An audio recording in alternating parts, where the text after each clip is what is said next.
Welcome back, everybody, and thank you for bearing with us on a Sunday afternoon at this point. Post-lunch Sunday afternoon, always difficult, but we're very, very happy with the way the symposium has gone so far in discussing different kinds of accountability mechanisms. And now is obviously another important form of accountability, and that's the legal one.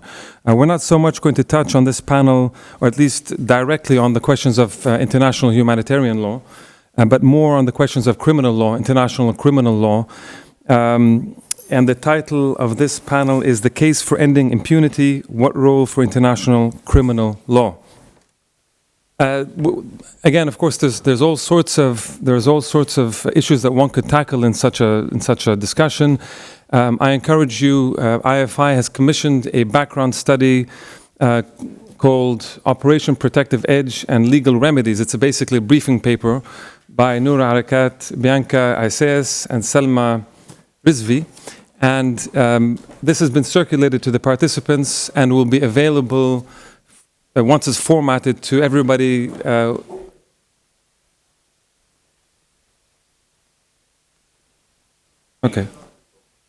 Okay, so it'll be online. It documents a lot of the different legal maneuvers that have come out of, or the possibilities outside of this, out of the Gaza war. So the two main mechanisms we're going to look at today. One is the International Criminal Court, which of course is a permanent criminal tribunal based in The Hague, and following the Rome Statutes of 2002, the main crimes that are looked at by the International Criminal Court are genocide, crimes against humanity, war crimes, and crimes of aggression. Basically, the states have to be parties to this convention, or it can be referred to by the UN Security Council. There's a number of complicated issues, and of course the question of this particular war and previous wars, and the question of whether Palestine will or will not join this ICC finally is something that's going to be discussed, I think, at length here. And we have nobody better than Professor Asli Bali, who's a professor of law at UCLA, who's also a political scientist. She has a PhD in political science and a law degree as well, so she's smarter than me, certainly. And has written extensively on a number of issues relating to international law, and her latest publication is "Negotiating Non-Proliferation, International Law and Delegation in the Iranian Nuclear Crisis." But she has all sorts of other interesting publications, and her full bio, of course, is in the sheet in the package that participants got. Asli will talk about this International Criminal Court, and then the other panelist, Lisa Hajjar, who's a professor of sociology, also at the University of California, but this year we're lucky to have as the Edward Said Chair in American Studies for this academic year here at AUB. Lisa has published a lot on the intersection between law and politics, and her most recent book, which came out in 2013, is Torture, a very fun topic, Torture, A Sociology of Violence and Human Rights. And she has, of course, a number of other publications on these kinds of issues. And Lisa will focus on different issues, but also especially the question of universal jurisdiction and how that can be applied in national courts in the West, I think, in particular. So following this, we'll have our hopefully a very good discussion. So Asli, please. Great. I want to begin again by thanking Karim and Rami for this invitation. I'm so happy to be here, so happy to be in a forum where we can openly discuss questions of accountability with respect to Gaza. As you heard from the previous panel, those of us who teach in the United States don't always have that luxury, and so it's really an especial pleasure to be able to address this audience on this topic. I want to also commend the background briefing paper, so I strongly recommend to those who are interested in the international law dimensions, international humanitarian law and international criminal law dimensions, to look at the paper that was written by Noor Arakat, Bianca Isaias, and Salma Rizvi, who's with us here, and so is an author who's actually in our audience.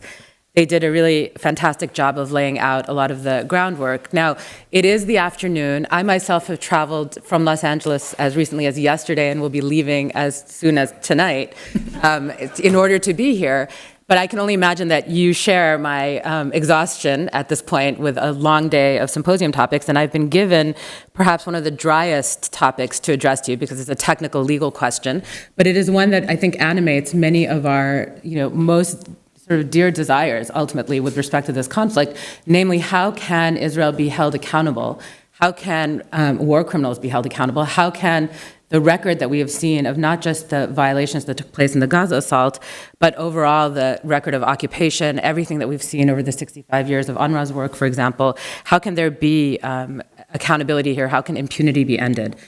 So I'm going to try to address first the mechanism I was asked to speak about, which is the International Criminal Court. And just as a spoiler to begin with, I'm going to say there isn't a short-term or medium-term possibility of accountability in my view before that court.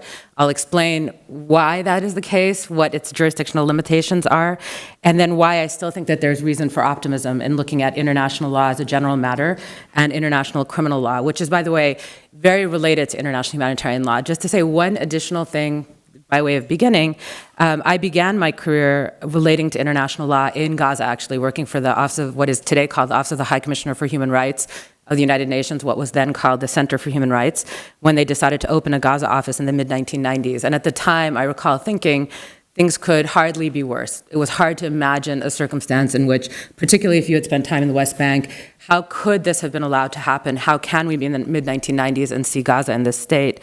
And so needless to say, it is absolutely heartbreaking to be here so much later, some 17, 18 years later, looking at a much, much more devastating picture in Gaza and thinking how little international law has had to offer with respect to protection or dignity or rights for the Gazan population in particular, Palestinians more generally, and just more broadly for the region. So acknowledging that, why would anyone have optimism about international law?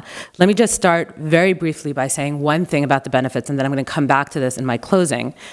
But the one thing one can say about law as a general matter and international law equally is that there is a core rule of law principle that similar situations, similar states be treated equally. There's a basic principle of procedural right that says rules determine how you evaluate conduct and not, for example, might. Might does not make right under international legal standards, even when they remain theoretical, even when, at the end of the day, the notion that you can enforce the letter of the law is something that you can only hope for in a future moment. There is still the possibility of a single standard and of actors being held to that standard, even in the face of dramatic asymmetries. And I think that really is the reason why law remains a standard that's worth using as a reference point in this particular conflict, and why we keep coming back to it. And I'm going to say a little bit more about why that remains relevant even in the face of the limitations of the principal venues and institutions that seek to enforce law in the international system as it is presently configured.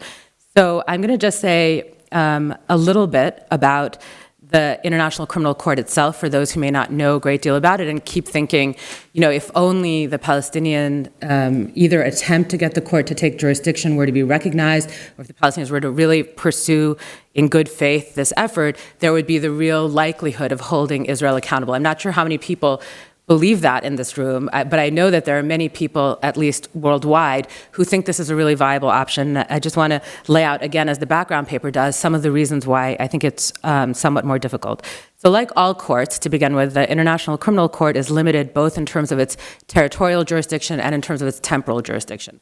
Temporally, it's limited, first of all, to cases that began from 2002 forward, because that's the moment at which the court came into existence. And again, another rule of law principle is that we don't typically apply law or jurisdiction of courts retroactively. So from 2002 forward, there's a possibility of temporal jurisdiction, but then it depends on whether or not there's also jurisdiction over actors or territory in a particular case. So the ways in which the International Criminal Court can take jurisdiction are either that a country becomes a state party to its jurisdiction, and at present neither Israel nor a Palestinian entity is a state party to the jurisdiction of the International Criminal Court, or the UN Security Council can refer a case to the court, which of course at the moment is very, very unlikely for reasons that have already been discussed in several previous panels, notably the United States present on the Security Council and its systematic veto. Or if third-party nationals are present on the territory and they are of a country that is a state party to the court's jurisdiction. So let's say, for example, there was a dual UK-Israeli national who committed some criminal act in the Palestinian territories, that individual might be held accountable by virtue of the fact that the United Kingdom is a state party, and so the person's nationality as a Brit might subject them to jurisdiction, and that's an avenue to think about. So there are instances where you have dual citizens involved in some of the war crimes that are at issue in the Israeli-Palestinian context, and that might be one avenue. And I'll come back to why I doubt very much that that avenue will be pursued, but at least theoretically it exists. And lastly, a country that is not a state party can refer itself or a very specific situation relating to itself. So it could refer itself generally or a particular set of criminal context to the court's jurisdiction. Now, this is something that the Palestinian Authority has suggested at times that it might be interested in doing. And this would be called an Article 12.3 declaration. So they would declare that they wished for the court to assert jurisdiction over the Palestinian territories at a particular moment. There's already a prior history, many of you know this, of the Palestinian Authority seeking to join the court and seeking to get the court to exercise its jurisdiction in 2009, which was declined in 2012 on the grounds that, or rather deferred in some sense, on the grounds that the Office of the Prosecutor at the International Criminal Court was unable to ascertain whether or not Palestine constituted a state for the purposes of the charter of the court, and deferred to the UN General Assembly to make a determination on that question. And the UN General Assembly, as many of you again know, then admitted Palestine as a non-member state to the United Nations, which means that at a minimum it was acknowledged to be a state, albeit not a member of the United Nations, which does then answer the question that had limited the ability of the Palestinian Authority to move forward in 2009. However, despite this clarification, it's the Palestinian Authority which has then failed to pursue the option of actually exercising its now capacity as a state. That capacity, to begin with, now dates back to 2012.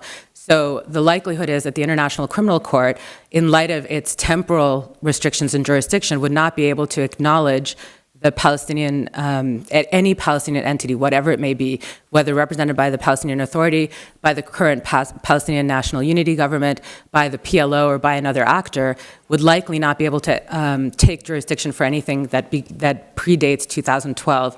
The reason being that the UN General Assembly's recognition of the territory as a state dates to 2012.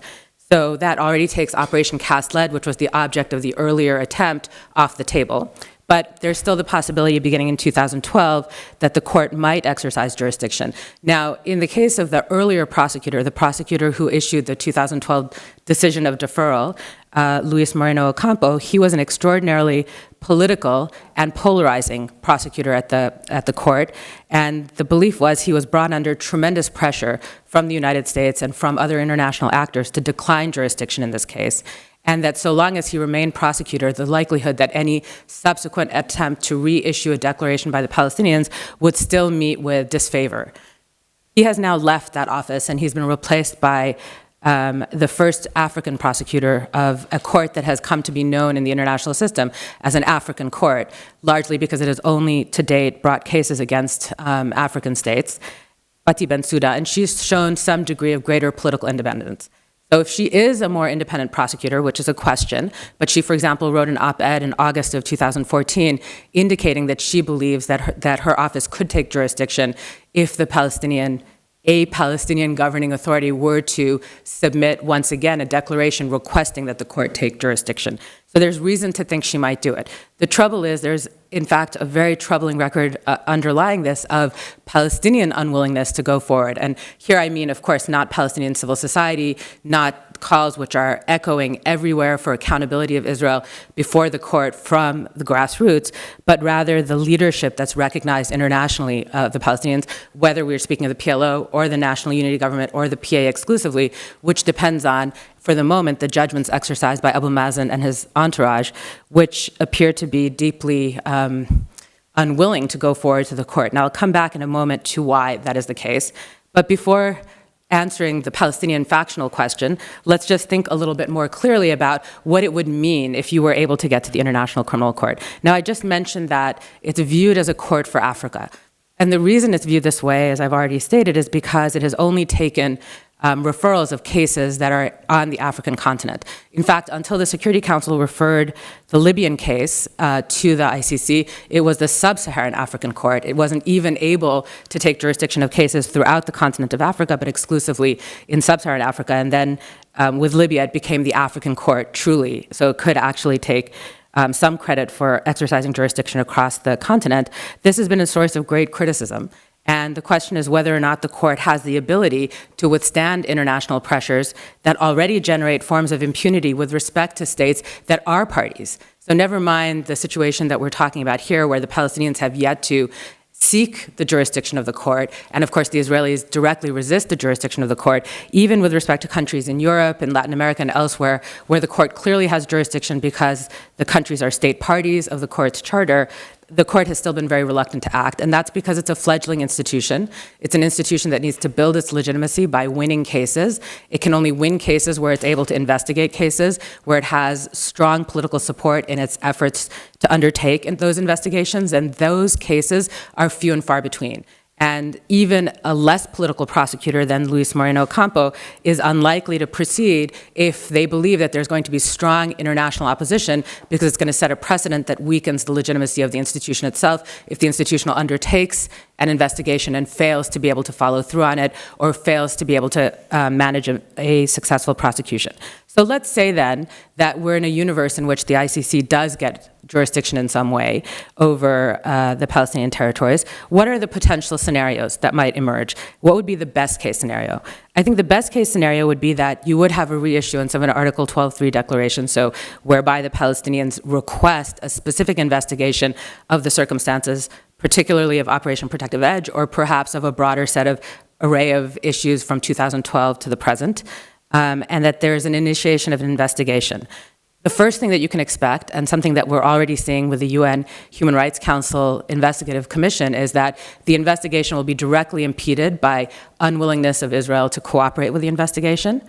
More importantly, and this is a point that was raised earlier during the panel involving the Commissioner General of UNRWA, the Israelis have already initiated their own so-called investigation, and under the complementarity principle of that the International Criminal Court is bound by, and again, it was described as an intrinsic rule of law principle, the idea is that the state bears primary responsibility for investigation. So it's very likely that we could see a scenario, and now we're going from best case scenario to sort of medium case scenario, before I get to worst case scenario, in which there's an investigation that gets initiated. The Israelis are credited with undertaking an investigation which either defers or permanently tables the possibility of the ICC doing its own investigation, while in the meantime, the Palestinian factions are deemed incapable of effectively engaging in an investigation of alleged war crimes that may have been undertaken by Palestinian factions on the grounds that there is not the institutional unity or otherwise court system, et cetera,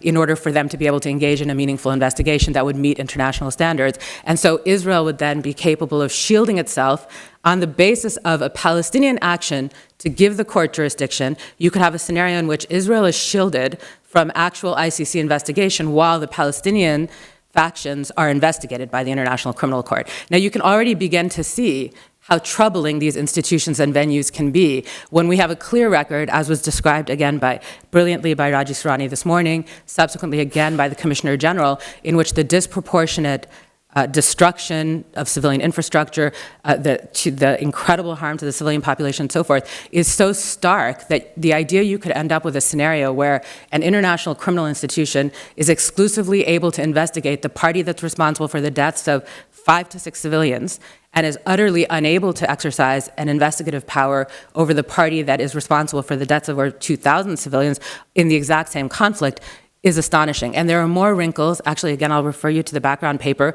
whereby the Israelis could take advantage of the idea that the ICC is willing to exercise jurisdiction if they're assured that they will enjoy impunity, and take the ICC's investigation back to 2002, back to the point where the court was created, a time when Israel was clearly recognized as a state, and therefore there'd be no reason that they would have to be limited to 2012 and issue their own declaration requesting an investigation from 2002 to 2014 of alleged Palestinian crimes, including suicide bombings, including any number of things in the record for those 12 years.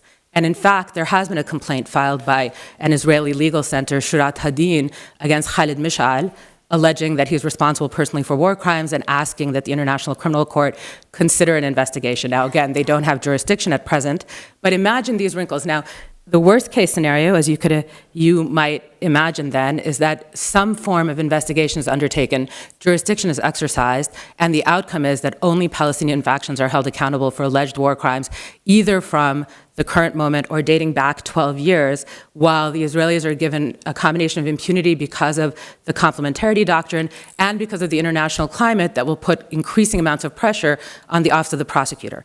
So the notion of the ICC as an institution capable at this point, either in terms of its own institutional maturity or its jurisdictional limitations or the capacities of the Office of the Prosecutor to actually engage in a meaningful investigation in this scenario, end Israeli impunity, and initiate accountability, unfortunately, I have to say, is very, very weak, and not necessarily exclusively for political reasons, also for legal reasons of its limitations as an institution, its statute, the complementarity doctrine, and so forth. But okay, if that's the worst case scenario, if they were to accept jurisdiction, let's return now to why the question of jurisdiction itself is not really on the table. So many of you know that Abu Mazen gave a speech at the General Assembly in which he called for a new approach to the peace process as a general matter, to having the United Nations take an active role in ending the occupation, to an end to negotiations, and so forth. Many people were waiting for him to mention something about the ICC. Now, is this because they hope that the ICC will act in some way that's different than what I've just described? I think it's more because they think of this move, the idea of submitting a case to the ICC or referring the particular context of 2014 to the ICC as an instrument of leverage for Palestinians to threaten the Israelis. Now, as I've already suggested, there are a number of good reasons, and one thing that the Israelis have been incredibly adept at is deploying their own barrage of lawyers, teams of lawyers across the international system to reinterpret international humanitarian law to begin with, certainly to offer their own interpretations of international criminal law, to take advantage of every procedural, conceivable opportunity that they have to turn the tables. So the idea that they're going to feel directly threatened or that the Palestinians are going to gain significant leverage by using the ICC card, I think is already limited. But I'm not sure those are the reasons why Abu Mazen didn't mention this in his speech. I actually think that there's, on top of everything that we've just described, a degree of jockeying that's taking place amongst Palestinian factions. And this actually brings us to the broader question of how domestic parties think about their position with respect to international institutions. Now, I am addressing an audience that's at least somewhat Lebanese, or maybe primarily Lebanese, and many of you are aware, therefore, of the experience with the Special Tribunal for Lebanon. And while I don't probably need to rehearse for this audience the ways in which that has become captured in factional domestic politics in Lebanon and also reflects those politics through the UN Security Council, I can give countless other examples in which international institutions function in this way. So in the Central African Republic, for example, you have a self-referral, so a case in which, like in the Palestinian case, a country refers itself, asks that the Office of the Prosecutor initiate an investigation of alleged crimes that occurred on its territory. Why? Because a president that came into power through coup d'etat wanted to silence his domestic opponents and therefore attempted to use an investigation by the International Criminal Court to essentially delegitimize a domestic political faction. And this kind of thing happens all the time. And the concern, I think, beyond whether or not Israel can be held accountable is in what ways might the ICC be instrumentalized in a set of factional conflicts internally amongst the Palestinian groups. We've just seen an alleged negotiated agreement that emerged in Egypt.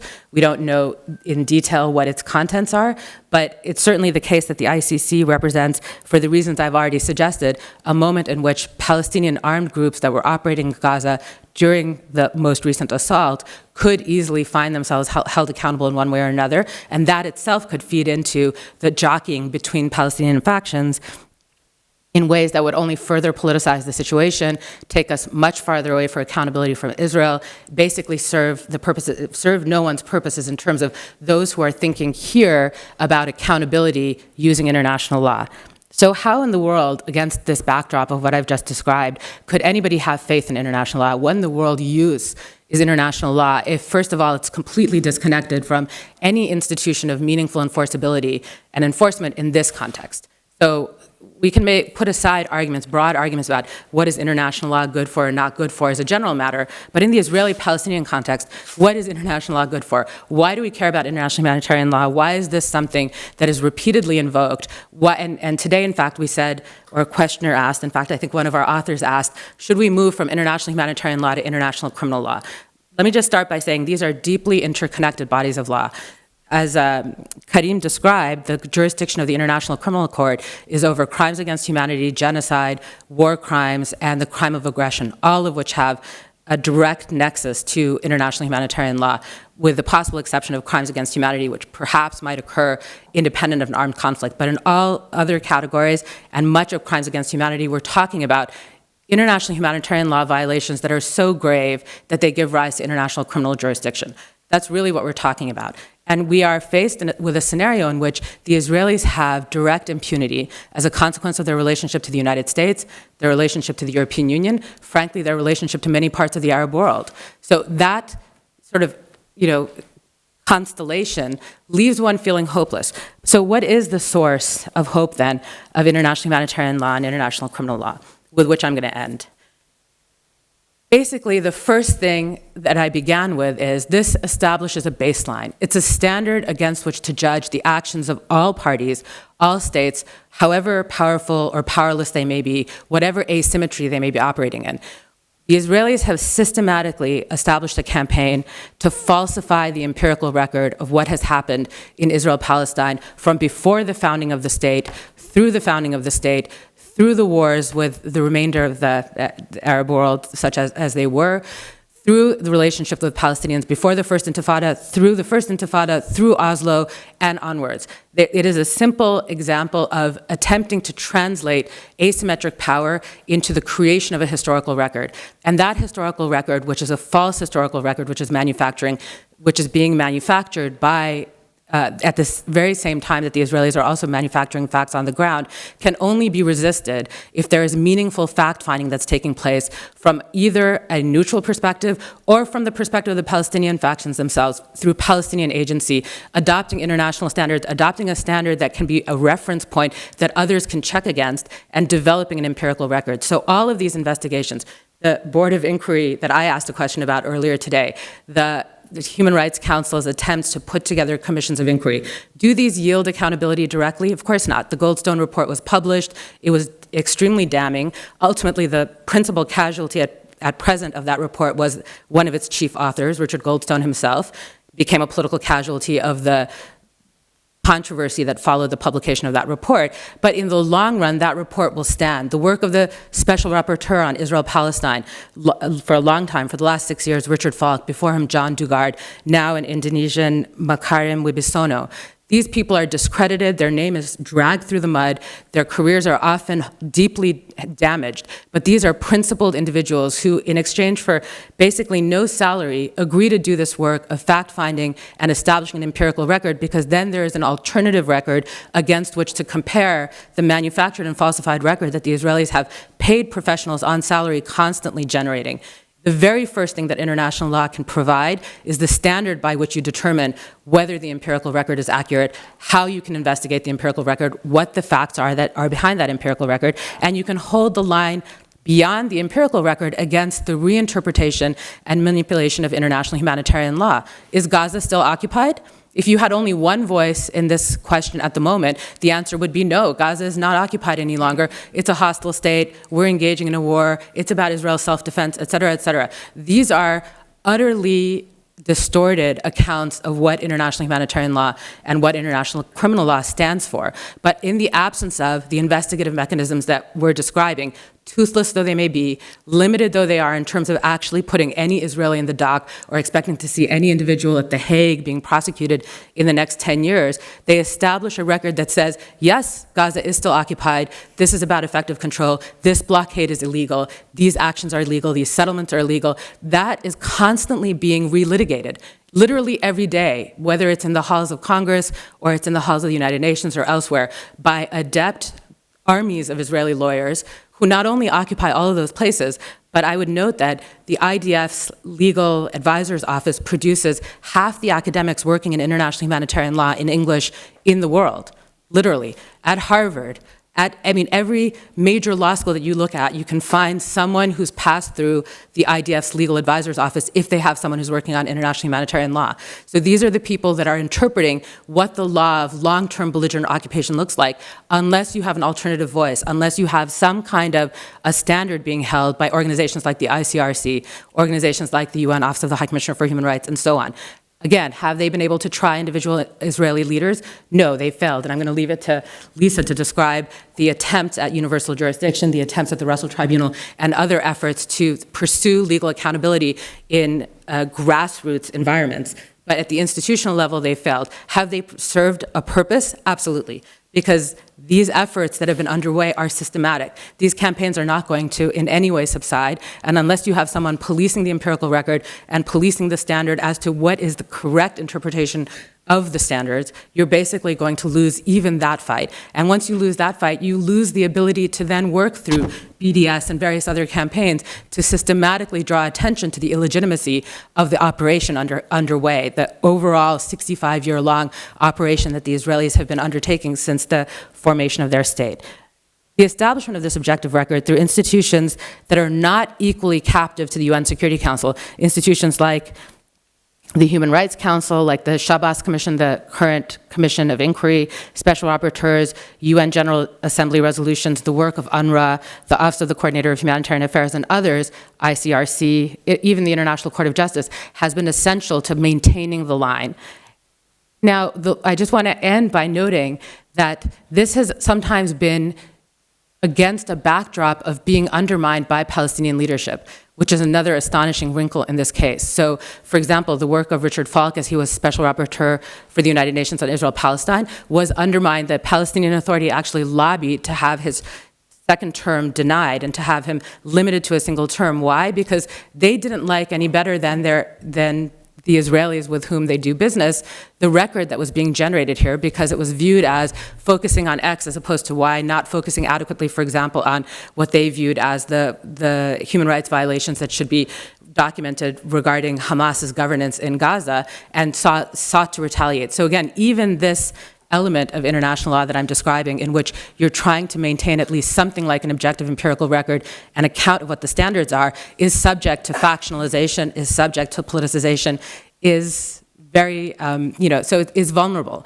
and therefore in need of defense, and I think very much in need of our support, even as it doesn't amount to the kinds of accountability necessarily that we wish it would in a particular institutional format.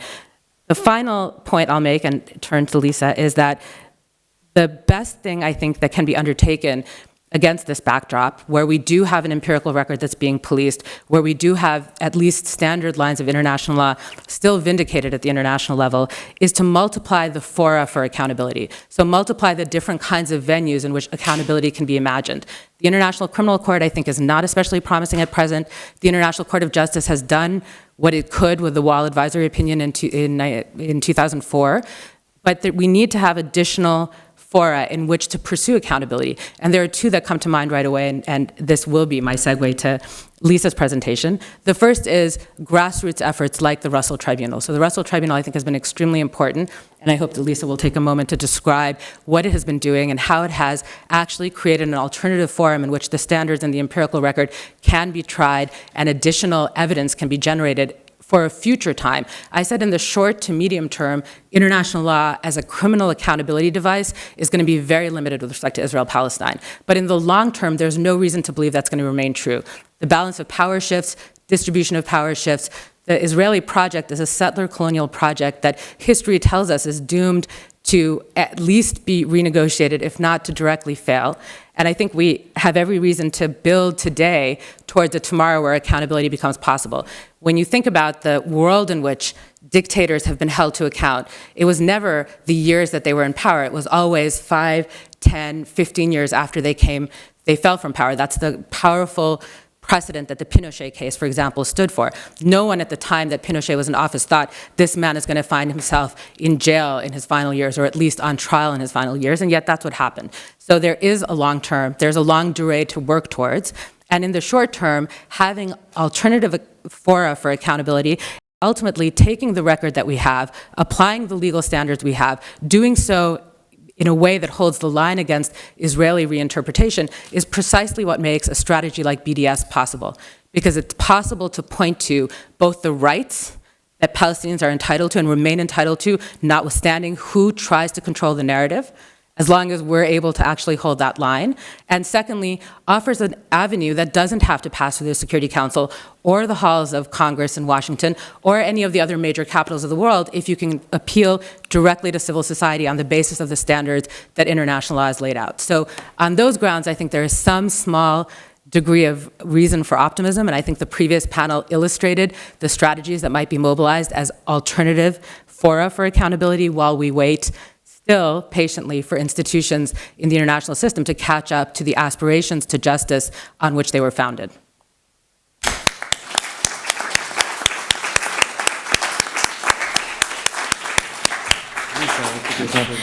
Well, Asli, you're going to make a liar out of me because I told Karim that you and I might have some fundamental differences, but I, in fact, want to say that much of what you've said are things that I wanted to stress as well, so I won't reiterate them.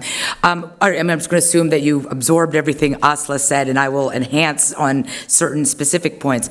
But what I really want to talk about, and I will focus mainly on universal jurisdiction and some of those issues, but it's something that's come up in all the panels before, and it really is the deeply integrated and inseparable relationship between law and politics.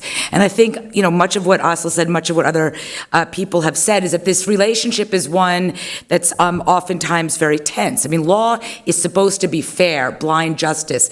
Politics is supposed to be the bare-knuckled, sort of interest-based things. But we've seen, sort of the hopefulness that the law offers, and that's what I'll talk a bit about, and the way in which that hope has been purposely thwarted by the kinds of political machinery that the Israeli state and others have been able to utilize, but where there might still be, we can see this nevertheless still as a new opportunity for politics around the law.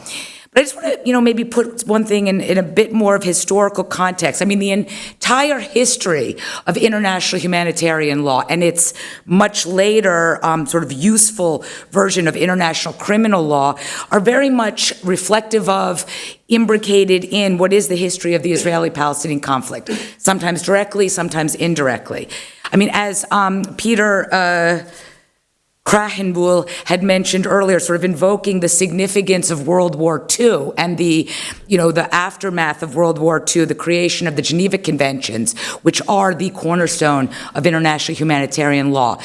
What was really fundamental about that war, and how we might see the shadows of it, today in Gaza, was that World War II was a total war. It was a total war in the sense that the Axis powers saw no restraints on attacking the civilian populations of their enemies, and the Allies, also engaged in total war. It was the first major war in which civilians and civilian objects became completely sort of, military targets. And it was in the aftermath of World War II, what oftentimes happens with law. Laws are made when there's a perceived need for new laws and the opportunity arises. And the end of World War II and the devastation were the need and opportunity coming together, and they made the Geneva Conventions, and those were to be the standards of war. But as they say, all laws, or especially the laws of war, address the last war. So, once you get into the 1960s, et cetera, most wars are not the kinds of wars of like World War II. They're not wars between states. They're, asymmetric wars.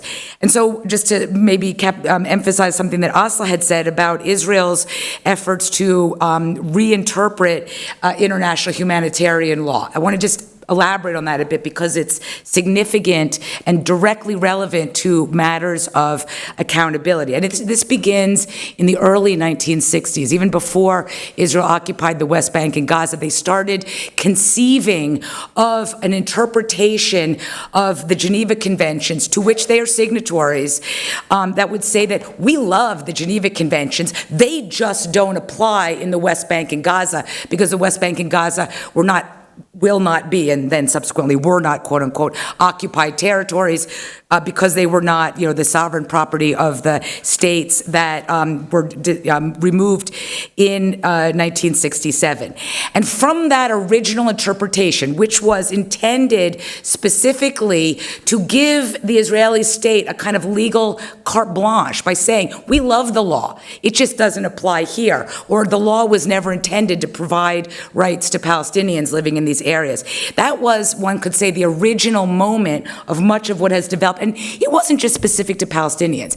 That radical, international consensus-defying interpretation has ramifications on an international scale. Now, for decades, no one accepted Israel's interpretation, but nevertheless, it's out there. They've retained it. The United States has subsequently employed those kinds of issues. But I want to also just mention another way in which something specific to Palestinians has really also very large global ramifications. One of the first, when did human rights actually come to matter as a form of political activism, and really galvanizing? The places where human rights really came out of the law libraries and the philosophy departments and the, dusty back rooms of the United Nations was in zones of conflict, including South Africa, including Latin America during the military dictatorships, and including the West Bank and Gaza. And some of the earliest and best efforts, we have Raji Sourani here, we have Fateh Azam, who was, the director of Al-Haq. Those were not just Palestinian organizations that started, but they actually set the tone that has become absolutely crucial on a much broader scale for understanding what is and isn't legal, even against the kind of radical interpretations that Israel has offered. And so you get the fusions of international humanitarian law and human rights law, and thinking about what those mean, really coming out of the laboratory in all kinds of ways one can think of that, of West Bank and Gaza. We're going to sort of fast forward, but one of the things for Palestinians, beginning in the late 1970s, when they looked to international law, humanitarian law and human rights law, as a way of framing what was wrong with how they were being treated. And so one could often see, and I think Raji very much still embodies that, it's the idea of, the hopefulness that law, international law provides. And, in more recent times, he's always, says, is there a court for Palestinians? And that becomes a question a bit later. In the case of Israel, however, what they've done is engage in a kind of interpretation using sovereign authority to maximize the interpretation of international humanitarian law and other laws to maximize states' rights. And because there is no such thing as a global government, the way in which international law gets interpreted for all intents and purposes is the idea of through state practice. And the way in which international humanitarian law gets interpreted, or what becomes dominant, is the practice of war. And so Israel's always been pushing the envelope, but that idea of this perennial warring against Palestinians in different forms, and then interpreting that war, those warring strategies as legal by radically reinterpreting international humanitarian law, has global significance. So just let me, I'm going to talk about some of the issues that have come, particularly when we start around, international humanitarian law, international criminal law really gets started at the end of the Cold War. And once again, you have this opportunity and necessity thing. You get the end of the Cold War, that's the opportunity, and then you get the Rwanda genocide and the, the massive violations in former Yugoslavia. That's the necessity. And international criminal law begins to be developed in the 1990s, and it includes the refining of crimes, the clarification. So international law becomes, the criminal elements of it actually become court usable, right? Through first the ad hoc tribunals and then other mechanisms.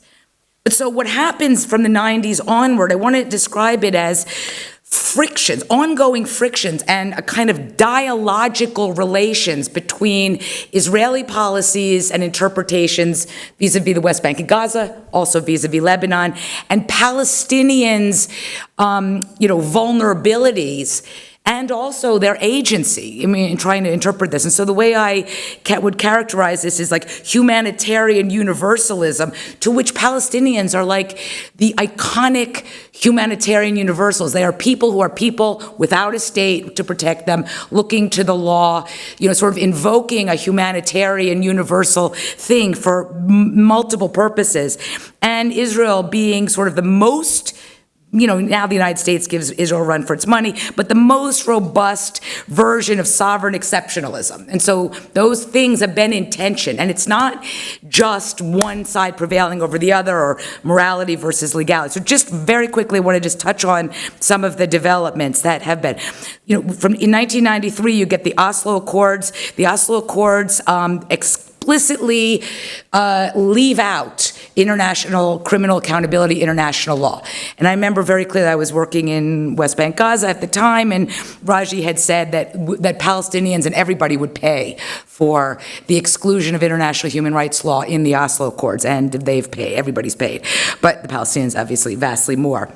But it was the beginning of that period where Israel, which had from 67 on said the West Bank and Gaza are administered, not occupied, after 1993, or particularly after 1995, when Israel withdraws its troops from Palestinian population centers, they go, oh, it's no longer occupied. So you went from not occupied to no longer occupied. But what that means is a way of reasserting a set of states' rights and lack of responsibility for protected persons in those territories. In 1996, for a very separate thing, there was a case in the United States. I mean, the United States, ironically, was one of the first places in 1980 to kind of trot out that idea of universal jurisdiction, which is that people could, be tried for gross crimes that offend, the laws of nations, even if neither the crime nor the criminal had any direct ties. Well, there was that goes back to 1980, but in 1996, there was an attempt to bring a case out of Lebanon, Belhas v. Ya'alon. The women who authored this paper do mention this. And it was tossed. I mean, the case was dismissed in a U.S. district court on the ground that the bombing of a UN facility, nobody could be held criminally accountable because the people who authorized the bombing were acting in official capacity. So you get U.S. courts already sort of subscribing to that kind of nothing is greater than the state, the foreign sovereign immunity. That's 1996. Then in 1998, oh, hallelujah, something major happens at that time, which I think was, the brief moment where there was an incredible optimism. And that was when, former dictator Augusto Pinochet goes to London, the Spanish judge issues an arrest warrant. I won't unfold for you the evidence, but the outcome of that was something called the Pinochet precedent. And that was really the first initiation of the concept of universal jurisdiction in its 21st century, 20th century version, because it was an old doctrine that was refurbished. And it was the idea that some crimes, there should be no immunity, no sovereign immunity. Pinochet had been a head of state. The crime for which he was deemed to be potentially prosecutable was torture. But it was that moment of the idea that even a former head of state could be held criminally accountable. I mean, for reasons he wasn't actually held criminally accountable. But it was this moment when people saw for the first time in this post-Cold War era, the law as law. The law as law, where you could hold somebody accountable for gross crimes. And it was, in that moment, this great enthusiasm. That was the birth of the enthusiasm of sort of a universal jurisdiction movement. And it was the hunger for justice. And as Raji would say, is there a court for Palestine, where Belgium first, a number of other countries, had sort of responded to the Pinochet precedent and availed their criminal courts for those kind of cases. And then, lo and behold, people started actually attempting to bring cases, and you get sort of the law and politics kind of rollback. But just to think about a few more moments, in 2000, what you get, sort of, remember we're moving law and politics, the start of the Second Intifada. And the Second Intifada, unlike the First Intifada, because of that whole fabricated interpretation that now, we don't know what Palestine is, but it's no longer occupied, and Israel characterized Palestine, whatever that meant, as a foreign hostile entity and engaged in full-scale war. It's flagrantly, and I would argue unproblematically, illegal for an occupying state to wage war on occupied territories. But the legal interpretations that Israel had concocted and was hoping someone would buy were very significant. And so among the things that Israel did in the year of 2000 was the so-called legalization of targeted killing. Israel had been doing and denying targeted killing since the late 1980s, but only in November 2000 they say we are allowed to preemptively strike people even at a time when they are not at war. And it was another one of these radical reinterpretations. And they referred to the Second Intifada as an armed conflict short of war. By doing so, armed conflict short of war, what they were doing was another interpretive move that would continue now to have ramifications, which is asserting a preemptive immunity for anything Israel will do on the grounds that if it's an armed conflict short of war, the standards of the laws of war don't apply. No law, no crime. And so it was really a preemptive effort to assert a kind of immunity which we keep seeing cycling over and over again. 2001, just to run through the massive slaughter and destruction in Jenin, the kind of, just the wholesale excessive use of force, etc. Several months later, 9/11 happens. The United States had criticized Israel for excessive use of force in Jenin. After 9/11, they buy the very Caterpillar, bulldozers that had been used in Jenin to eventually use in Iraq. And so what we see there then is this a kind of the argument that when a state is engaged in a war on terror against stateless people, so terror and statelessness become sort of legally significant, the state would then have a free license. And it's not an ignoring of the law, it's actually an interpretation of the law about, sort of the unbridled rights of states and the rightlessness of stateless peoples. 2002, probably maybe the most significant issue was in this case of universal jurisdiction so far, was when Israel dropped a one-ton bomb in an effort to assassinate, a successful effort to assassinate a leader of the Hamas's military wing, Shahadeh, and 150 people were killed, massive destruction. A one-ton bomb was dropped on an apartment building in Daraj. The bombing itself, and this comes to what Asli was talking about, is the idea of, when states, take on their own questions. So there was such an outrage about the excessive use of force, even within Israel at the time, that they did do some kind of investigation. They ultimately found that it was a completely legal and lawful and necessary effort. So, sort of doing an investigation in an attempt to inoculate themselves from future accounts. But it was that Shahadeh bombing that got the most traction. You have this universal jurisdiction possibility now. So people took cases.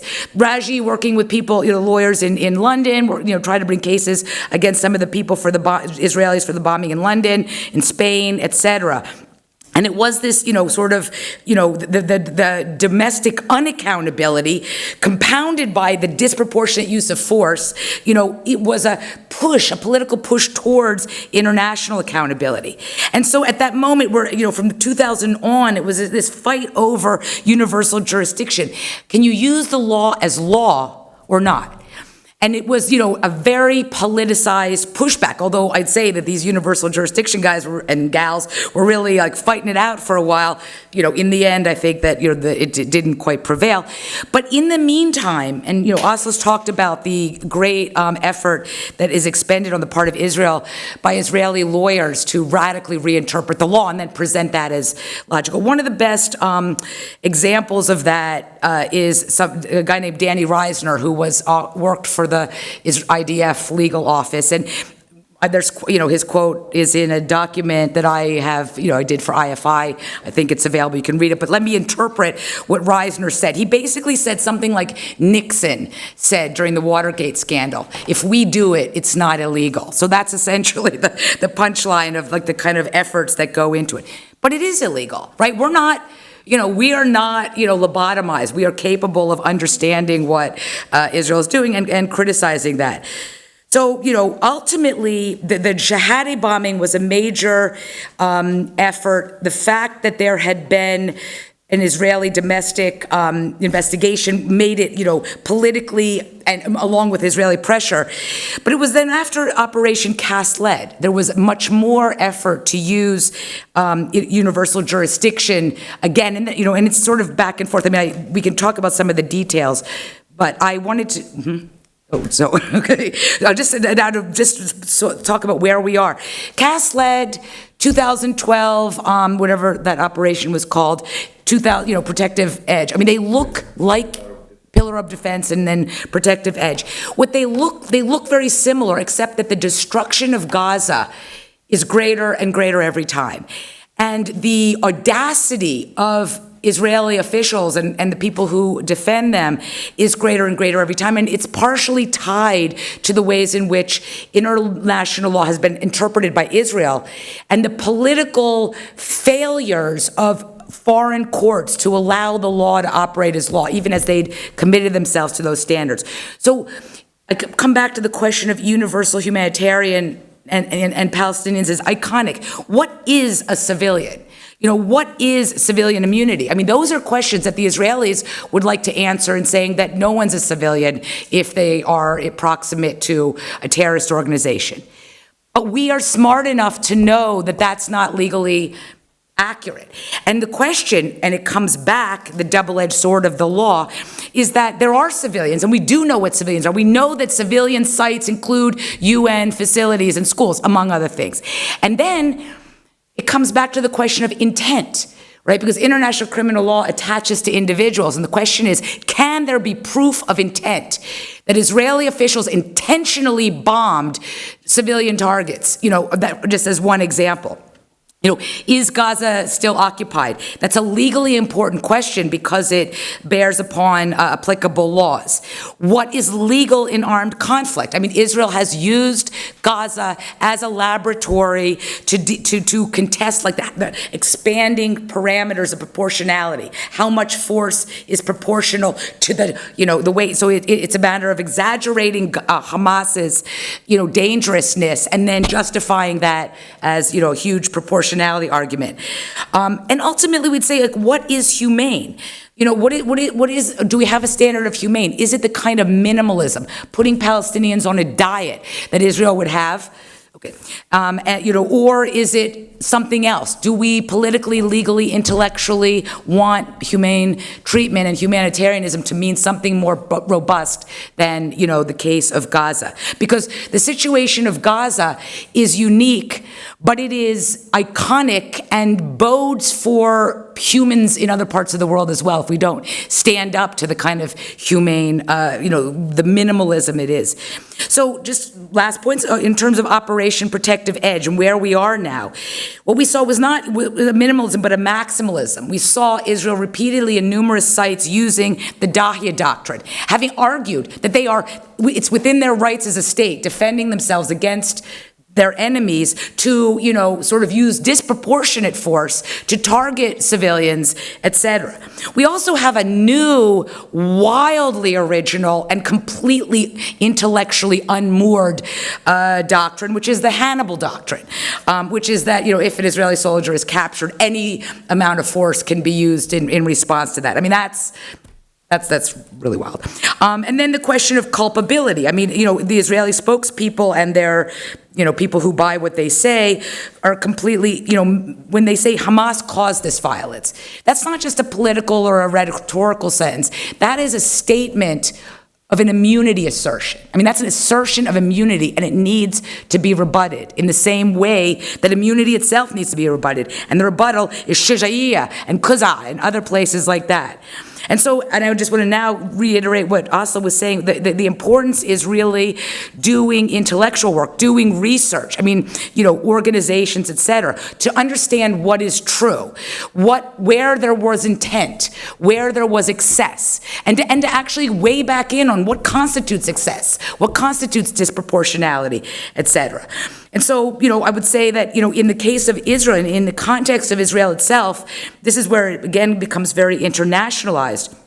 The domestic Israeli context is one in which very, sort of hyper-sovereign politics of a very right-wing variety have taken hold. I mean, there is, a majority of the Israeli public has truly internalized the idea that any efforts to hold any Israelis accountable is anti-Semitic, should be fought, that Israel has a maximalist right to do whatever is needed to keep its population safe. And one manifestation of that is the criminalization of human rights activists and other whistleblowers. Why? Because the information that comes out about intent, about excess, etc., may not get any traction in an Israeli domestic context, but to the extent that there is still possibilities for the law to function as law internationally and vis-a-vis universal jurisdiction. I'm very happy Raji said that the UJ lawyers are all still meeting, and he wouldn't tell me what the name of their secret group is, but I'm optimistic about that.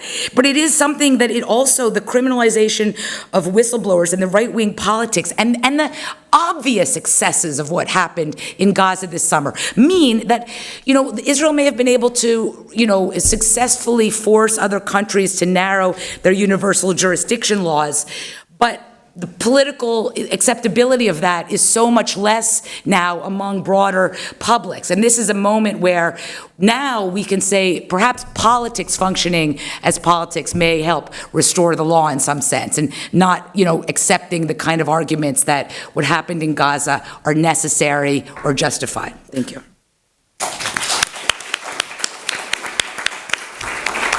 Okay, thank you both for very rich presentations, and I'm sure there'll be a lot of questions. So we have about 20 minutes or so for questions. So please.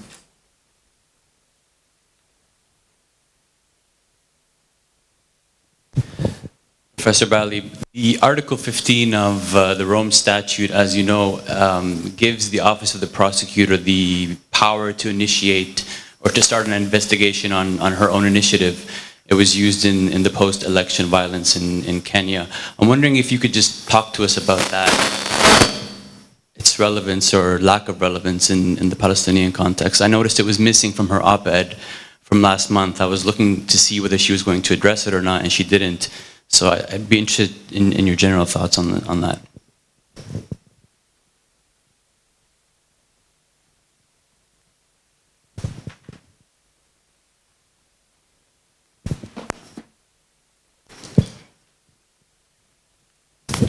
This needs one whole day to discuss, actually. It's very, very rich lecture that may have been represented by both Asli and Lisa. I want to say first, human rights activists, human rights lawyers are very romantic revolutionaries. Their mission or mission speak truth to power. Second, the worst thing in the world, to act without standards. I mean, if you lose the standards, then that's the rule of jungle. And that's why law is very important. That's why international law, international humanitarian law is very, very important. Three, I have no fear. I'm 35 years practicing as a lawyer in defense of Palestinian victims. I never ever felt worries about, Palestinians or Palestinian factions will be held accountable one day. And if they are mistaken, they deserve it. Being in revolution, that doesn't mean at all you are immune. But always, I knew that the Israelis in a deep, deep mud in relation with international law, international humanitarian law. Three, we don't like really, to go and use UJ. We don't like to use ICC. But Israel left no other choice for us. Rightly Lisa said, in 1967, Israel said, yes, I do recognize Geneva Conventions, but that was for 43 days only. And then they changed. They said this is disputed or administered territories. And we are applying the humanitarian conditions of Geneva Convention, as you know. But all the way long since then, Israel knew why they want that, why they don't want to call it, the occupied territories. They wanted to confiscate land. They wanted to build settlements. They want the annexation of Jerusalem. And that's, how law was the pretext to do all these policies. More Israeli legal system. The Israeli legal system served, and I'm not talking as a cheap politician. Sorry, for all respected politicians. I'm talking as a lawyer. And Lisa knows thousands of cases I worked at, filed, within the Israeli legal system with the Israeli lawyers, and we went all the way along to the High Court of Justice. But I can assure you in one sentence, the Israeli legal system served shamefully as legal cover for the Israeli policies. They provided full legal cover for war crimes, crimes against humanity. They legalized and legitimized torture, expulsion, land confiscation, settlements, even the most important court on earth, advisory opinion. They said that's irrelevant. They can say that in Den Haag, but we are not bound to it. We have our own interpretation of law.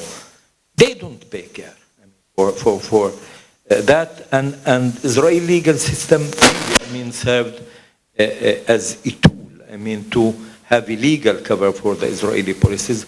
More, in Operation Cast Lead, yes, Goldstone report was fine. I'm not complaining, but there is much stronger reports than Goldstone report by international human rights organizations, by Palestinian Israeli human rights organizations has been published. But what we did then, we went to the Israeli legal system, to the MAG first, the Military Attorney General in Israel. I personally signed and filed 1,168 cases. War crimes, I consider that, and I legally documented them with my legal team. And I received 4 answers only on 1,168 war crimes. I filed 492 cases also at the same time for redress compensation for victims. We were able to make 3 cases. That's a big shame. And that's the proof. So we are not, with all due respect to Arabs, saying Arabic rhetoric. We just imagine things and we repeat stereotype sentences. No, we are dealing with facts, with numbers, with names, with legal systems, with years and years and years of work. And when we decided to go and use UJ, it wasn't because we have too much funds and too much money. Believe me, this is extremely expensive procedure, but we did it with people who volunteered and worked pro bono, for this, because it's our mission to bring justice to our clients, to the victims. And we have to seek justice. If we didn't manage to do it in Palestine, we have to seek it somewhere else. That's why we went to Spain, to UK. That's why we went to South Africa, Stockholm, Auckland in New Zealand. That's why we went to Switzerland and Netherlands and other countries. Now to the ICC, as I said, this early morning, from day one, we knew what's that. And we have a dream. And we tried to work it out. And for years, we were thinking this is one of the areas that we can resort to. And in the end of the day, the most 2 countries who tried to work on that was Israel, US. But in the end of the day, they didn't sign or ratify. We wanted that badly. We don't have that status. PA tried to do something in this regard 2009. Ocampo, first-class politician. And we were having a meeting organized by Harvard University in Pilaggio, Como Lake in Italy. And this sort of meetings, they do it in camera. And we have that meeting for 3 days with the top experts of international human rights organizations, lawyers, and we have discussion on that off the record. And he said, listen, so far, we don't have a green light from the US. Forget about it. We cannot. He broke the heart of the Colombians before Palestinians. Because he promised them, with the white rod, you know that.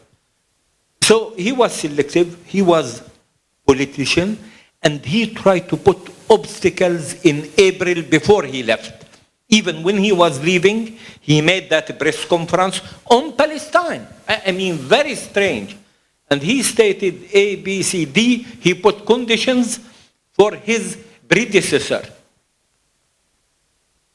And that's why Fatou Bensouda, feel in a way, sticking with some of the conditions there. But she's right now waiting one thing. A letter, 1 page, half page, from President Abbas seeking, asking, signing, ratifying Rome status. President Abbas, I'm not trying to legitimize what he's doing. I'm angry, I'm mad on him. I think his loyalness should be for the victims, for the Palestinian victims, for those who lost their dears, lives, and suffered. But he's resorting to Russia, especially by Israel, by US and Western. We know that. I can tell you how, when, and who. Now, if Israel is not worried from ICC, why they didn't take us? They say that we are the terrorists. Let them take us. Hamas told me, and that was publicly, they said, we are happy, 50 from our leadership, to be tried if they try Israel. So we have no worries. And the first democratic thing President Abbas did, he asked consensus among Palestinians on this regard. And not a single Palestinian faction declined. All of them agreed. The problem, I can assure you, it's not on the Palestinian level. We have no worries. I can assure you, to be very direct with you, I feel that you say Israelis are very smart, Israelis regrouping, recruiting, they are doing this, they are doing that, they might bring Palestinians to a deep shit. I have no worries, honestly. And I think I know something about this area. They are in a deep trouble.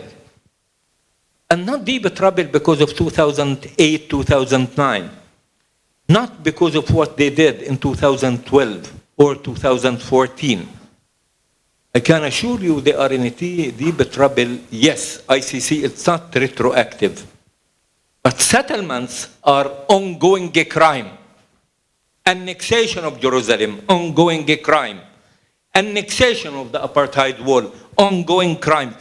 This is the Palestinian-Israeli conflict. This is it. And they know, morally, legally, we are superior.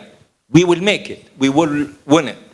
And that's why they are scared till death from law, from international law, international humanitarian law. That's why they call us. We are doing lawfare.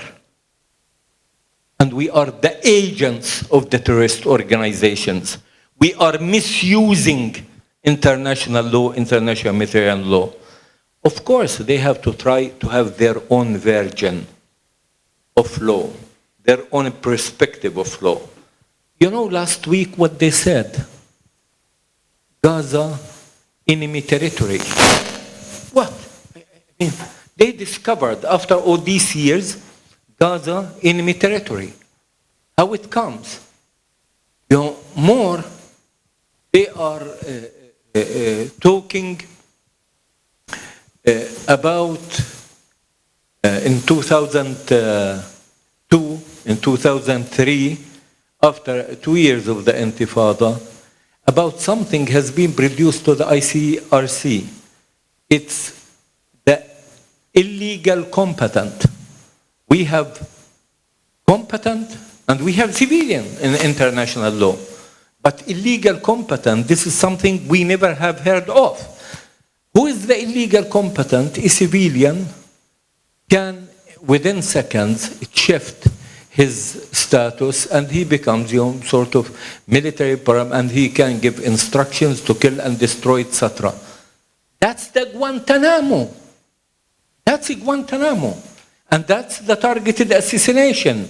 And that's, the source of all these policies.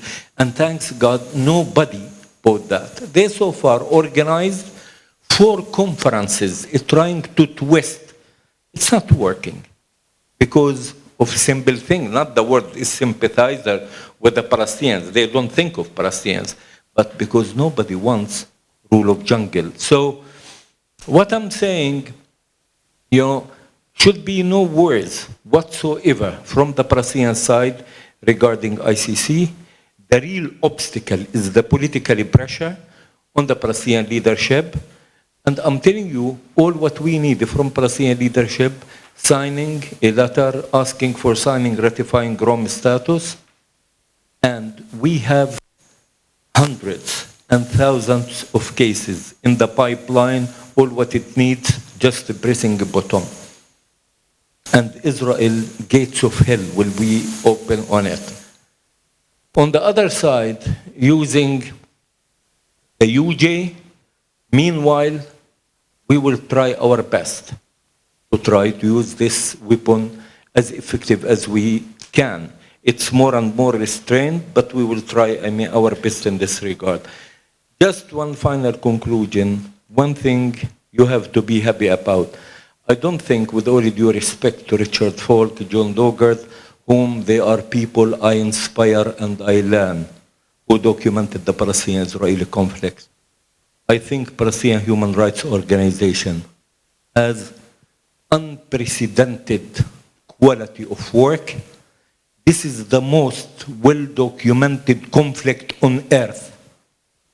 Legally speaking, no Israeli war crime except skipped legal documentation.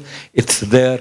And that's, I think, from a slogan has been raised in 1979 when Al-Haq was formed. We don't forget, we don't forgive. Only victims can do that. Thank you.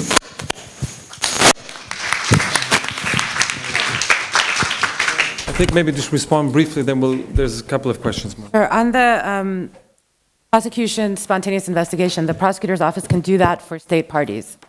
That's the reason that it doesn't come up in the Palestinian context yet. And then with respect to Raji Sourani's comments, let me first of all associate myself with your comments. If anything I said suggests to you that I would not associate myself with your comments, I've obviously misspoken. So let me just clarify a couple of things. I was asked to talk about how international institutions can serve as a source of leverage. So I was describing exclusively the work they were doing. But of course, they're only a source of leverage for Palestinians who have agency and who are doing all this work of documentation. So I by no means meant to suggest that the work of Al-Haq, the Palestinian Center for Human Rights, or others is somehow not relevant. It's the most relevant. But the question is, if you're in a context in which you're hoping to look to international law and institutions to be a resource, is the International Criminal Court the best resource, or are there other resources? And what I meant to say is, international law is an important standard, is an important set of resources, and the record-keeping function is important because it supports the Palestinian case, the case that's been documented on the ground for the entire period. As I mentioned, before even the formation of the state, this effort was already underway in the Palestinian territories. So the resistance to a settler colonial project is something that, of course, first and foremost, the native is engaged in, right? The person who is being subjected to these incredible abuses. Is there any resource available through the international system to leverage and back up those efforts? I'm suggesting that yes, there is. It's more limited than what we wish it were, and I'll just come in a minute to what you've said about the International Criminal Court and universal jurisdiction, but there are resources, and those resources, if nothing else, provide the record keeping that says the Palestinian account of this is the accurate, empirically valid, legally correct interpretation, as opposed to the much more powerful gigantic megaphone that the Israelis have produced for themselves as they try to distort the record and generate an alternative, fictionalized empirical account. So to begin with, let me make that perfectly clear. Secondly, on the ICC, if we were talking about a world in which this court can operate free from political pressure, I mean, and I agree with you that Fatih Bensouda promises to be a much better prosecutor than what we saw out of Moreno Ocampo. If it was an apolitical situation or a depoliticized situation, or if she had room for maneuver, there's no doubt, of course, that the Israelis have everything to fear from international criminal law's genuine application to this record, and Palestinians have nothing to fear from that application to the record. And I also agree with you that to the extent that there are marginal circumstances where there may be accountability, that Palestinian factions may have violated international humanitarian law, accountability is perfectly legitimate. The trouble is when accountability is exclusively for the Palestinian factions and not at all for the Israelis, and that is not a legal assessment. So I'm certainly not suggesting international law would argue in favor of such an interpretation. I'm suggesting that, and this may be the only disagreement we could possibly have on the basis of anything you said, that the political context, as I read it, is one in which the International Criminal Court is not, so even in the best case scenario where they take jurisdiction, it just is not going to have, arguably, the room for maneuver to actually hold Israel meaningfully accountable. And again, in invoking the Israeli domestic investigations, I certainly don't mean to say that they're good investigations or that they're adequate or that they would amount to accountability remotely. What I'm saying is they would provide exactly the legal cover that you just described, which is you submit thousands of cases, they investigate 4 at best, they offer no sanction in response to those investigations, and then they say, file closed, we've held ourselves accountable, we've investigated ourselves, and the result is the international community says Israel is a rule of law state that is democratic and engages in self-investigation. That's a terrible, I mean, it's an incredibly effective ruse, which is used by others who want to only advance a ruse. Nobody believes that story. Nobody believes Israel has meaningfully investigated itself. It was said clearly from the audience earlier. They're going to engage in... Sure. I mean, they're going to engage in these investigations as a basically political act of political theater, and those who, in the political context, don't wish to see Israel held accountable are going to invoke that act of political theater in order to offer further impunity. That's the worst case scenario I described. So it may not come to pass, and you may be a much better romantic revolutionary than I can be in imagining a universe in which this kind of political theater will fail this time after we've seen, 60 years of success. But and I don't exclude that. That is the best case scenario that I began with. That would be the best case scenario. I just worry that this institution is simply not mature enough to deliver that, and that in the face of its failure to deliver that, should that happen in the worst case scenario, people will throw up their hands and say, there's nothing here. There's no possibility of accountability. There's nothing but impunity. These institutions all fail. And against that fear, I want to say there's actually something else that's still happening, that even when Goldstone fails, or appears to fail, doesn't end up in an immediate act of accountability, or an investigation is initiated and ends in an unsuccessful way, or in a way that leaves people feeling frustrated, there is still something that's been accomplished at the end of the day, and it's that remaining leverage that's left precisely to empower Palestinian agents on the ground. And lastly, I think I again agree with you entirely that from the perspective of all Palestinian actors on the ground, including Hamas, which was very clear, including even Jihad, which were very clear in August that they were prepared to go forward with the ICC referral, the challenge has been the Palestinian leadership itself. So to the extent that I'm speaking of factions at all, I'm speaking of the very pressures you're describing on Abu Mazen, to which he's vulnerable, and the other factions have sought to resist those exact same pressures. So in this sense, there is unfortunately factionalization, which is interfering with the ability to move forward, because this prosecutor's office has said, we're willing to entertain the referral if the Palestinians engage in it. There was a letter, as you know, in July that suggested, July 25th, that perhaps they're going to go forward with an investigation. There was a meeting with Bensouda in which she said, Maliki will not confirm the terms of the letter, and so on and so on. So that's the factionalization that I'm speaking to. But at the end of the day, I think we're on the same page. And if only, I mean, I share in your hope, perhaps less in your belief, that the ICC can afford the kind of accountability that we would hope to see to end Israeli impunity. You quickly want to... Okay, that's okay. We're 3 minutes over, but just give me, I would like to have one final round of questions. It was incredibly interesting, but took a little bit of time. We have Tara in the back, Coralie, Walid. Is there a reason both our panelists. All right, let's as briefly as possible for the question. Very quick then, I'll just ask a question. Is there a reason that when discussing human rights law, you've not referred to the fact that it is a justification being used by imperialism to destroy country after country? At what point does the human rights agenda still maintain some degree of positive, usable processes? At what time do we unwittingly end up supporting the various imperialist campaigns? Coralie, quickly.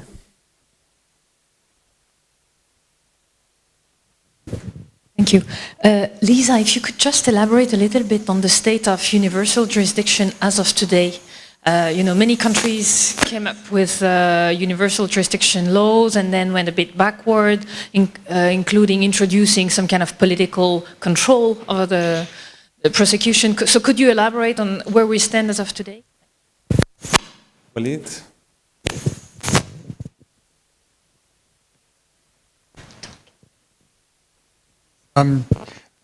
This was a great panel, and I have many questions, but I'll just leave it with one for Asli. When you've said, potentially in the future there might be shifts in, balances of power and so forth, trying to give us some little hope that in the future, these institutions might work better. I want to, what would those shifts be? In many ways, you might see a shift to Israel's impunity, its relationship to other states. Maybe that is more marginalized. But would it also go in a direction that would reinforce state sovereignty in the role of China and other countries? Would they want to push for actually ones that reinforce state sovereignty?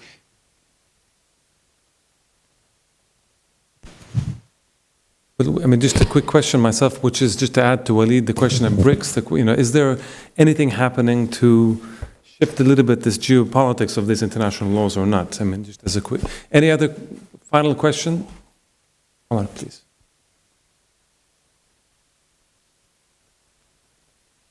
Raji said this morning about Israel's intent in committing a lot of the crimes that it has committed in Gaza. Until when will international law experts avoid the issue of genocide because of lack of intent? The Arab League commissioned inquiry in 2009 reached the actus reus of genocide without proving intent. With all the proofs we have, with the UNRWA Commissioner General saying that 800,000 depend on food assistance from UNRWA, and that was done very deliberately, putting Gaza on the verge of starvation, as Dov Weissglass has said.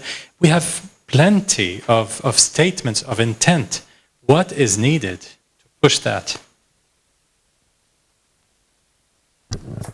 Okay, so by the way, I kept invoking the Russell Tribunal and it actually never ended up being addressed. So let me just say that there has been, actually Lisa and I were both involved with an earlier iteration of an attempt to generate a popular tribunal that will hold leaders accountable, that cannot be held accountable before existing international institutions. And when Lisa and I were involved in this, it was on Iraq and the inability to hold American and British leaders accountable for the clear war crimes that they had committed, violations of every aspect of the statute, of the ICC, of the Rome Statute at the time.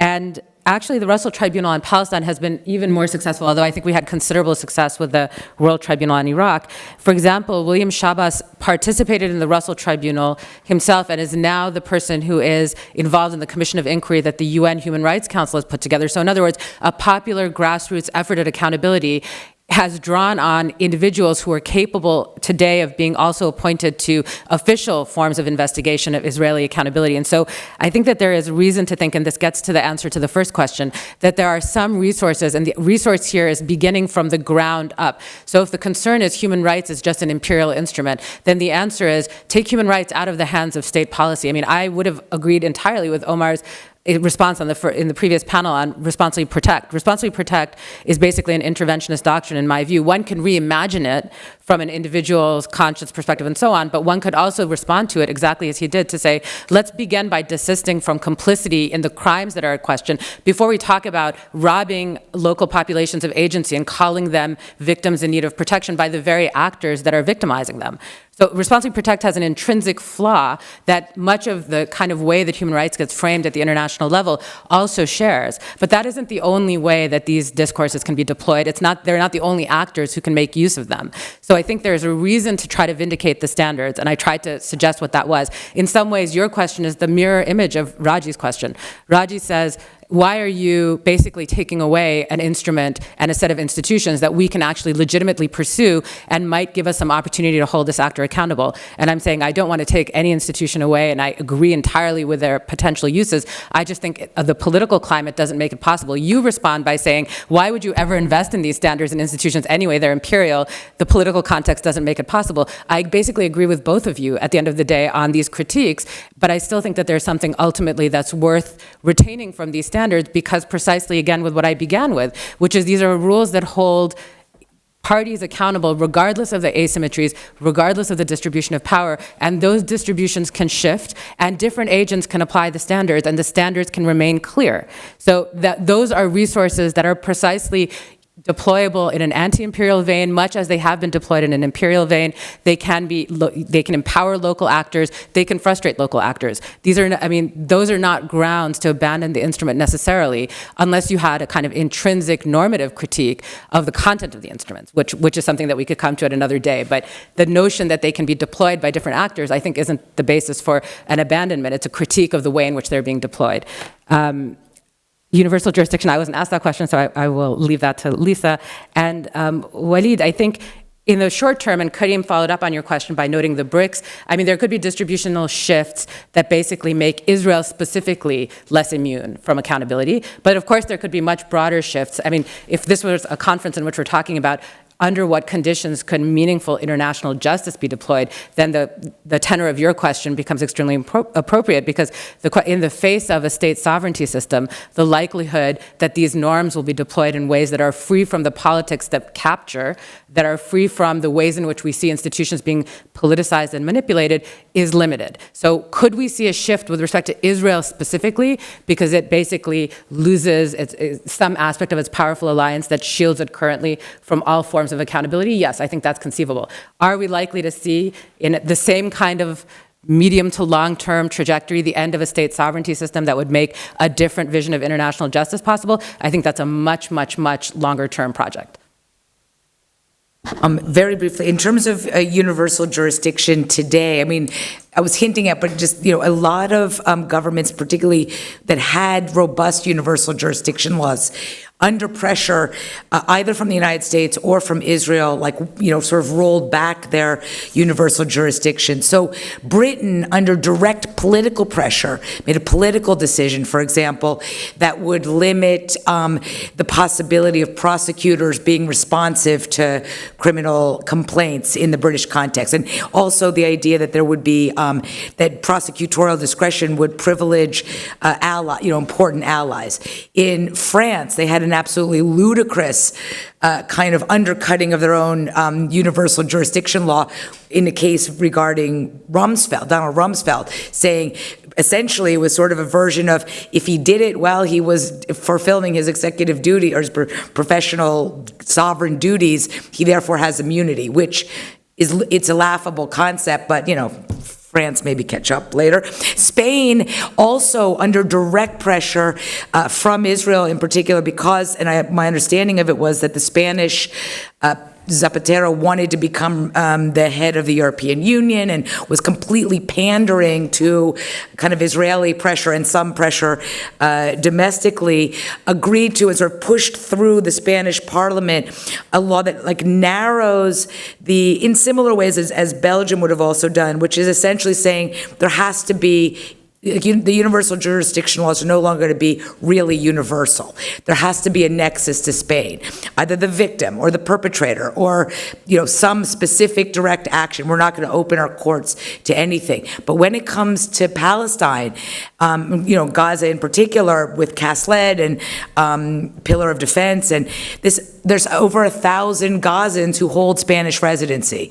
And so that is one of the factors where, Spain has refused to grant, a priori immunity to Israeli officials, even if they may not necessarily be fast-tracking cases, but they are at least holding to the position that even by their own narrowed version of the law, Spanish courts are potentially, venues for this. So that's sort of where things are. But that's where I really think comes back to like the BDS questions and others, that this is a moment where the excesses of this summer's, operations actually may have the kind of political impact in the medium term that Israeli diplomatic pressure had in getting the laws narrowed. I mean, there may be, something along those lines.